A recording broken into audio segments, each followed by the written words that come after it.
अस्सलाम वालेकुम जी। आज हमारे पास MTS 601 का लेक्चर नंबर 10 है, जो कि हमने PERT मेथड पे स्टार्ट किया था लेक्चर नंबर 9 से, और इसको आगे कंटिन्यू करेंगे और इस लेक्चर में ये टॉपिक हमारे पास एंड हो जाएगा। तो लास्ट लेक्चर में हमने कुछ चीज़ें पढ़ी थी, उनको मैं आपको रिवाइज़ करा देता हूँ कि हमारे पास एक टाइम होता है ऑप्टिमिस्ट टाइम, जिसको हम TO से डिनोट करते हैं, प्रीमिस्टिक टाइम जिसको TM से डिनोट करते हैं, और एक हमारे पास TM टाइम होता है, जो कि हमारे पास प्रीमिस्टिक टाइम होता है।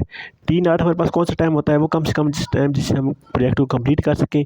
TP हमारे पास वो टाइम होता है जो कि हमारे पास प्रोजेक्ट के लिए ज़्यादा से ज़्यादा टाइम लिमिट होती है, और TM हमारे पास वो टाइम होता है जिसमें हम देखते हैं कि हमारा प्रोजेक्ट कंप्लीट हो सकता है।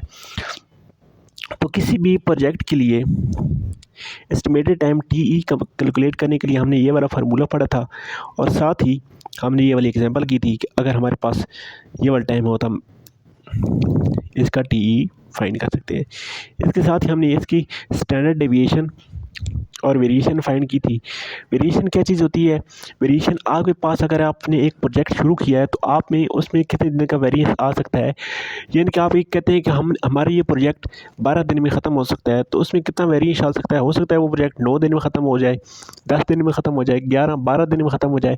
तो उस 12 दिन में कितना वेरिएंस आ सकता है, इसको हम वेरिएशन कहते हैं, और इसको हम इस फार्मूले से फाइंड करते हैं। इस तरह स्टैंडर्ड डेविएशन भी TP minus T0 divided by 6, ये वाला फार्मूला था हमारे पास। तो आगे जाके हम इसको मज़ीद नेटवर्क जो हमने स्टडी किया था उसके ऊपर अप्लाई करते हैं अभी, और इसको चेक करते हैं कि हम इसकी मदद से क्या क्या चीज़ फाइंड कर सकते हैं। इसमें से हम ये भी फाइंड कर सकते हैं कि हमारा जो प्रोजेक्ट है उसकी प्रॉफिटेबिलिटी कितनी होगी अपने टाइम में कंप्लीट करने के लिए, या कुछ साथ इसमें एक्स्ट्रा चीज़ें हैं। तो हैंड आउट्स में कुछ ज़्यादा ही लिखा हुआ है, मैं आपको इसकी स्लाइड से दिखाता हूँ कि जहाँ से हमें ईजी समझ आ जाए।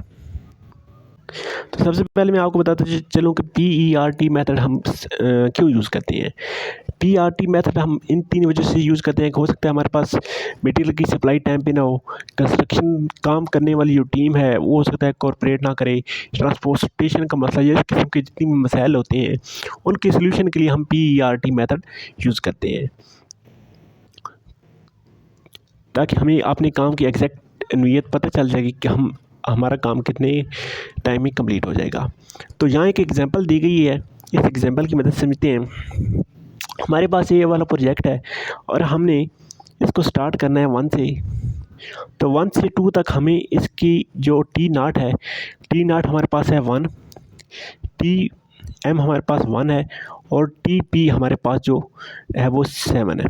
ठीक है, इस तरह एक्टिविटी नंबर 1 से 4 तक जो हमारे पास है, इसमें हमारे पास T0 2 है, TM हमारे पास 2 है, और TP हमारे पास 8 है। ठीक है, इस तरह बाकी सारी भी ये हमारे पास गिवन है, तो हम यहाँ से फाइंड करेंगे कि हमारे पास TE कैसे आएगी। तो TE हमने फाइंड करनी है 3 से 5 के लिए। तो 3 से 5 के लिए आप देखिए हमारे पास क्या चीज़ें हैं, 2, 5 और 15 है। TE फ्राम 3 से 5, तो ये हमारे पास थी 2, 5 और 14, 2, 5 और 14। T0 हमारे पास 2 था, TM हमारे पास 5 था, और TP हमारे पास 14 था। तो हमारे पास TE का क्या फार्मूला था? TE हमारे पास था T0 plus 4TM plus TP divided by 6। तो इस फार्मूले में हम वैल्यूज़ पुट करेंगे और आंसर निकालेंगे। तो इसमें वैल्यूज़ पुट करेंगे, 2 प्लस 5 मल्टीप्लाई बाई 4, ये हमारे पास 20 हो जाता है, प्लस 14 डिवाइडेड बाई 6, तो ये हमारे पास आ जाएगा 36 बाई 6। जब डिवाइड करेंगे तो ये हमारे पास TE इक्वल आ जाएगा 6 के, यानी कि TE हमारे पास है इक्वल 6 के फ्राम स्टेप 3 to 5।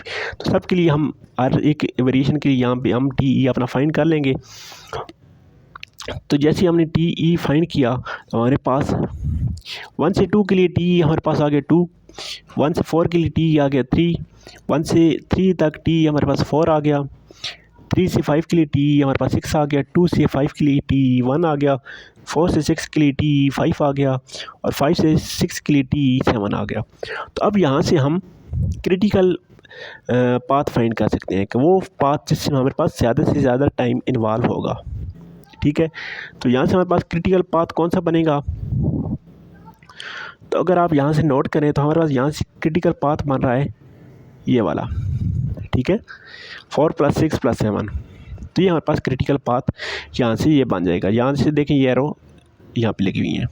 तो इस क्रिटिकल पाथ हमारे पास क्रिटिकल पाथ के लिए हमारे पास टोटल दिन कितने चाहिए, टोटल वेरियंस हमारे पास है variance of 1 to 3 plus variance of 3 + 5 plus variance of 5 to 6। इनका वेरियंस निकालेंगे तो ये वेरियंस हमारे पास आया है 1 + 4 + 4, ये हमारे पास 9 आ गया है। ठीक है, और इस तरह स्टैंडर्ड डिवीजन इसकी 3 आ गई है।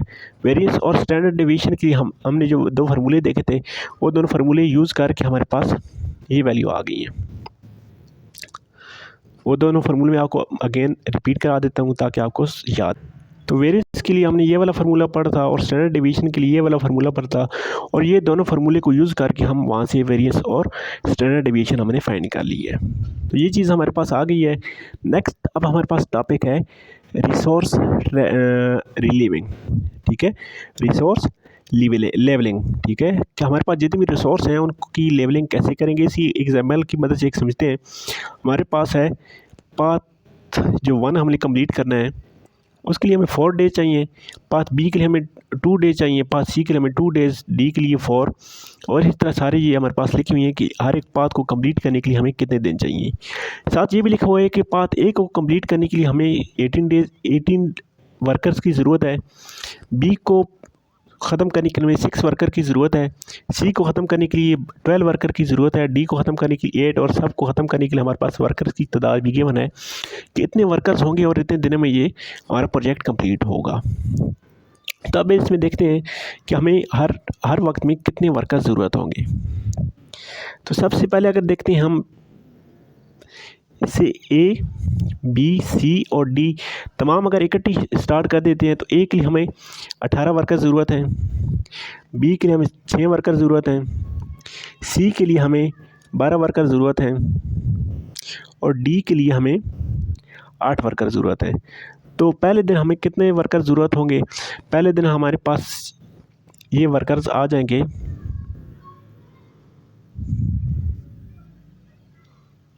44।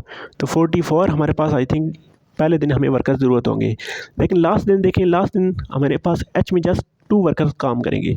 तो पहले दिन हमें 44 वर्कर्स की ज़रूरत होगी और लास्ट दिन हमें जस्ट 2 वर्कर्स की ज़रूरत होगी, और दरमियान में इस तरह वेरिएशन चलता रहेगा, कभी ज़्यादा वर्कर्स ज़रूरत होंगे, कभी कम वर्कर्स ज़रूरत होंगे। तो इस प्रॉब्लम को ख़त्म करने के लिए हम इसको पढ़ते हैं रिसोर्स लेवलिंग, कि हम अपने रिसोर्स को लेवल कर लें कि हम एक जैसे वर्कर की ज़रूरत हो ताकि हमारा काम भी चलता रहे और वर्कर की छुट्टी भी ना आए। तो इसको हम कहते हैं रिसोर्स लेवलिंग। तो इसके लिए हम एक इस किस्म की डायग्राम बना लेते हैं। तो यहाँ पे देखें, हमने ए को स्टार्ट कर दिया है शुरू से एंड तक, इसको चलाते जाएंगे और 18 लोग इस पे लगा दिए हैं। बी को हमने शुरू से स्टार्ट किया है और यहाँ पे आके एंड हो जाना है, तो इसके लिए हमें 6 वर्कर ज़रूरत होंगे। सी को हमने शुरू से स्टार्ट किया, इसके लिए हमारे पास 12 वर्कर ज़रूरत होंगे। डी को हमने शुरू से स्टार्ट किया, इसके लिए हमारे पास 8 वर्कर ज़रूरत होंगे। बी के बाद हमने ई को स्टार्ट करना था, तो ई को स्टार्ट किया, 16 वर्कर यहाँ पे आ गए। एफ़ को स्टार्ट किया यहाँ से, सी के बाद इस 14 वर्कर यहाँ पे आ गए। एफ़ के बाद हम जी को स्टार्ट करना था, जी को स्टार्ट किया, 4 वर्कर यहाँ पे आ गए, और इन तमाम के बाद एच को स्टार्ट किया, 2 वर्कर यहाँ पे आ गए। तो यहाँ पे देखें, हमारे पास पहले दिन 44 वर्कर ज़रूरत होंगे, सेकंड डे भी 44 ही वर्कर ज़रूरत होंगे, थर्ड और फोर्थ डे में हमारे पास 48 वर्कर, यानी 4 एक्स्ट्रा वर्कर ज़रूरत होंगे। फिफ्थ डे में हमारे पास 20 वर्कर ज़रूरत होंगे, 6 और 7 डेज़ में हमारे पास 4 वर्कर ज़रूरत होंगे, और लास्ट वाले 4 डेज़ में हमें जस्ट 2 वर्कर ज़रूरत होंगे। तो इन्हीं हम ऐसा एक प्लान बनाने लगे हैं कि हमें एक जैसे वर्कर के साथ हमारा प्रोजेक्ट चलता रहे और हमें एक्स्ट्रा वर्कर की ज़रूरत ना पड़े और वर्कर की छुट्टी भी ना आए। तो इसके लिए हम क्या करते हैं कि हम जो ए वाला प्रोजेक्ट है ना, ए वाला प्रोजेक्ट को सबसे आखिर में ले जाते हैं कि बाकी प्रोजेक्ट पहले कर लेते हैं, ए वाला बाद में कर लेंगे, क्योंकि ए का किसी के ऊपर इफेक्ट नहीं पड़ रहा। ए के बाद कोई भी हमारे पास प्रोजेक्ट शुरू होने वाला नहीं है। यहाँ पे ड्राइंग की मदद से देखें ना कि ए हम किसी भी वक्त स्टार्ट कर सकते हैं, क्योंकि ए के बाद हमारे पास कोई भी प्रोजेक्ट नहीं है, ठीक है। ये हमारे पास डमी वेरिएबल है, तो इसके बाद हमारे पास कोई भी इफेक्ट नहीं होता। तो ए को हम एंड भी स्टार्ट करने लगे हैं, तो ए को हम यहाँ ले आए, ठीक है। बी को, सी को, डी को पहले स्टार्ट कर दिया, बी के बाद एफ़ को स्टार्ट किया, बी के बाद ई, और सी के बाद एफ़ को स्टार्ट किया, एफ़ के बाद जी को स्टार्ट किया, और एच को आखिर में स्टार्ट किया। तो अब देखें, पहले और दूसरे दिन हमें 26 वर्कर की ज़रूरत होगी, थर्ड और फोर्थ डे में हमें 30 वर्कर की ज़रूरत होगी, फिफ्थ डे में 20, देन अगले 2 दिन में 4 वर्कर, और उसके बाद अगले 4 दिन में 20 वर्कर हमें ज़रूरत होंगे। लेकिन इसको मज़ीद कुछ एलिब्रेट करने की कोशिश करते हैं। तो इसको मज़ीद कैसे हमने एलिब्रेट किया कि एक सबसे पहले हमने सी और डी को स्टार्ट किया, जैसे सी ख़त्म हुआ हमने बी को स्टार्ट किया, और जैसे डी ख़त्म हुआ हमने एफ़ को स्टार्ट किया।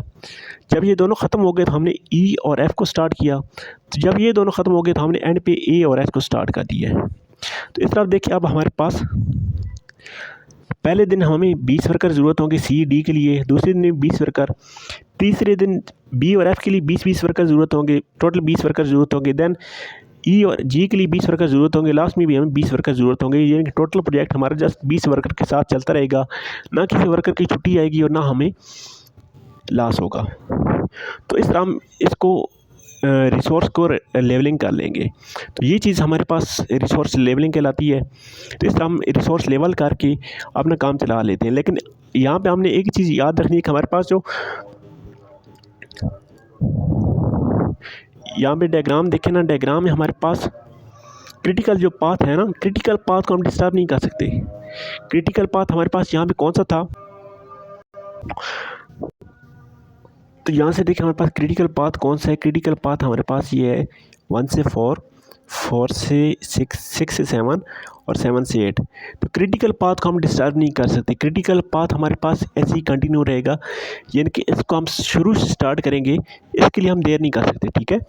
यानी कि क्रिटिकल पाथ हम जिस पहले दिन से स्टार्ट करेंगे और आखिर दिन तक वैसे ही चलता रहेगा। और दूसरी बात आपने माइंड में रखनी है कि जैसे यहाँ पे देखें बी के बाद ई आ रहा है, ठीक है। तो जैसे बी ख़त्म होगा उसके बाद हमने ई स्टार्ट करना है, ठीक है। तो बाकी जैसे ये ए है, ए के बाद कोई भी नहीं है, तो ए को हम शुरू भी स्टार्ट कर सकते हैं, एंड भी स्टार्ट कर सकते हैं, ए को कहीं भी स्टार्ट कर सकते हैं। तो यहाँ से आप 2 बातें नोट करें कि बी के बाद ई शुरू करना है, और सी एफ जी एच हमारे पास क्रिटिकल पाथ है। तो इसको यहाँ पे देखते हैं कि बी के बाद ई हमने शुरू किया था, और सी एफ जी एच ये हमारे पास क्रिटिकल पाथ था, इसको हमने एक ही लाइन में कंटिन्यू किया, ठीक है। ये वाली लाइन देखें, इसको हमने डिस्टर्ब नहीं किया, पहले दिन से स्टार्ट किया और आखिरी दिन तक चलाया। तो आपने यहाँ से एक बात नोट करनी है कि क्रिटिकल पाथ को आपने पहले दिन से आखिर दिन तक कंटिन्यू करना है, ठीक है। और दूसरी जो चीज़ हमारे पास सीरीज़ में होगी उसको हमने चलाना है, बाकी पैरेलल वाली जो चीज़ है उसको हम आगे या पीछे लेके जा सकते हैं, ठीक है। तो ये इस चीज़ को हम कहते हैं रिसोर्स लेवलिंग। तो हमारे पास ये यहाँ तक आके रिसोर्स लेवल हो गए हैं। तो ये चीज़ यहाँ एंड आउट्स में लिखी हुई है, लेकिन यहाँ पे थोड़ा सा तरीका डिफरेंट है, और मैंने आपको उस तरीके से कराई जैसे आपके LMS के लेक्चर हैं, मैंने आपको उस तरीके से डिफ़ाइन करने की कोशिश की है, क्योंकि आपका जो पेपर होगा वो आपके LMS के लेक्चर के मुताबिक आएगा, ना कि आपके हैंड आउट्स के मुताबिक, ठीक है। तो जो तरीका आपके लेक्चर के में था मैंने आपको वही तरीका बताया, उस तरीके से आपको मैंने जी ये बताई है। वही चीज़ रिसोर्स एलोकेशन या वही चीज़ें हैं, जस्ट यहाँ पे थोड़ी डिफ़ाइन ज़्यादा की गई हैं और वहाँ पे डिफ़ाइन कम की गई हैं।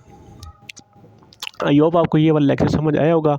Next lecture number 11 chapter number 3 से नेक्स्ट वीडियो में स्टार्ट करेंगे। थैंक यू, अल्लाह हाफ़िज़।